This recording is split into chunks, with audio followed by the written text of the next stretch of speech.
Tunapoongelea swala zima la lishe bora, makundi ya vyakula ni kitu muhimu cha kufahamu kwanza. Yaani kama unataka kujenga nyumba basi msingi ndio haya makundi ya vyakula. Ni lazima uyajue kwanza ili uweze kusimamisha lishe yako bora au afya yako bora. Yapo makundi sita ya vyakula kutoka katika mwongozo wa chakula na ulaji Tanzania Bara.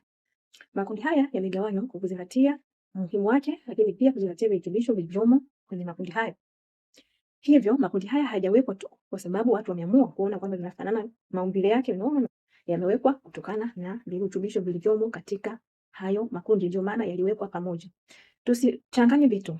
Jua kuwa kuna kundi la chakula na kuna kirutubisho kinachopatikana katika kundi la chakula. Watu wengi tumekuwa tunachanganya, tunaita vyakula vya protini. Sio vyakula vya protini. Protini ni kirutubisho. Lakini makundi sasa yamepewa majina kama ambavyo nitakwenda kuelezea. Wanga, protini, hivyo ni virutubisho vinavyopatikana katika vyakula vingi. Kundi moja la vyakula karibia hata 10 vinaweza vikatoa virutubisho kitu cha aina moja kinachoitwa either carbohydrate au protein. Hivyo tuende moja kwa moja tuweze kujifunza makundi ya vyakula. La kwanza, kundi hili linaitwa kundi la nafaka, mizizi yenye wanga na ndizi mbichi na mzuzu. Hili ni kundi la kwanza. Katika kundi hili viko vyakula vingi sana.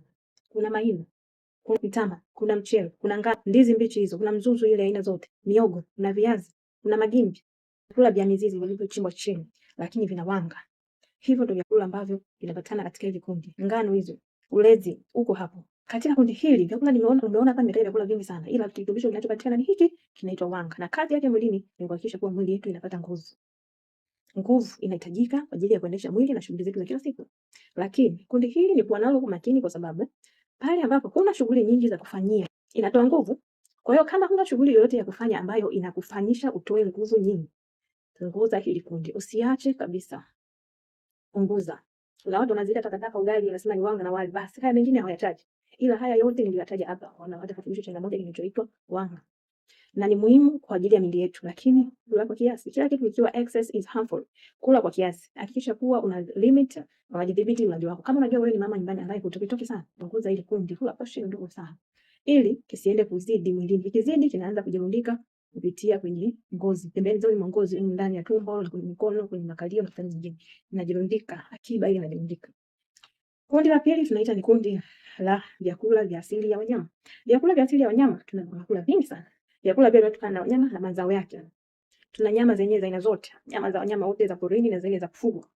Tuna mayai, tuna dagaa, tuna samaki, tuna maziwa, tindi, yogurt na zote zinapatikana, jibini na kadhalika. Hili kundi tunapata protini. Virutubisho ni protini inatokana na wanyama.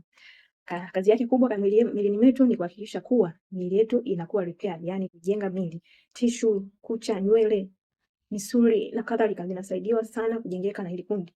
Lakini kundi la tatu linaitwa vyakula vya jamii ya mikunde na mbegu zenye mafuta, na kundi hili tunapata pia kirutubisho cha protini ila kinachotokana kwenye chanzo cha mimea. Katika kundi hili tunapata kirutubisho cha protini na kazi yake kubwa ni kujenga miili yetu kama lile la wanyama pia.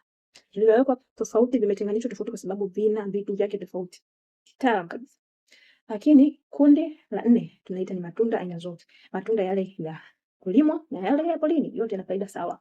Hapa kuna matunda mengi, ndizi, mapapai, maparachichi, zabibu, pori, asali, mikusu, na apple na matunda yote yako hapa. Tunapata vitamins, madini na nyuzi na maji yanayosaidia sana katika miili yetu kulinda miili yetu dhidi ya magonjwa na kutuepusha na changamoto ya mmeng'enyo. Kila matunda kwa wingi, mmeng'enyo wako unakaa vizuri, digestion inaenda vizuri na ufyonzaji wa virutubisho pia unaenda vizuri, na hapo ndipo lishe inapokuja. Lakini kundi la 5 ni mboga aina zote. Mboga aina zote tunapata hapa. Kuna mchicha, kuna kisamvu, mlonge, mlenda, mkunungu, mwage, kuna cabbage, kuna nyanya, kuna carrot, kuna hoho, bilinganya, vitunguu, everything is here. Kwa hiyo tunapata kirutubisho vizuri kinaitwa vitamins, madini, nyuzi na maji. Tunapata pia katika kundi hili. Kundi la mwisho ni mafuta salama. Mafuta salama kazi yake ni kuhakikisha joto mwilini, lakini yatumike kwa kiwango kidogo sana katika mapishi, lakini tuepuke kula vyakula vyenye mafuta mengi. Lakini pia tuepuke kula vyakula vyenye sukari nyingi ya kiwandani. Hilo usije kwangu. Kwa hivyo katika kundi hili la mafuta salama. Mafuta salama sana ni yale ya mbegu. Zaituni, kuna nazi, mawese ni mafuta salama sana. Lakini mafuta yote yatakapokuwa yanapikiwa sana kwa muda mrefu na kafira liko ambazo itakwenda lazima kuleta madhara mwilini wetu, yatatengeneza sumu. Kwa hivyo nakushauri ewe unanisikiliza uzingatie haya. Lakini usisahau kufanya mazoezi, kuhakikisha mwili wetu uko active, kunywa maji ya kutosha Maji sio kunywa chakula, ila ni kitu muhimu sana, kiko muhimu katika swala zima la lishe bora. Kwa hiyo tunywe maji ya kutosha, tufanye mazoezi, tulale, tupate usingizi mzuri, itasaidia sana kujenga afya zetu.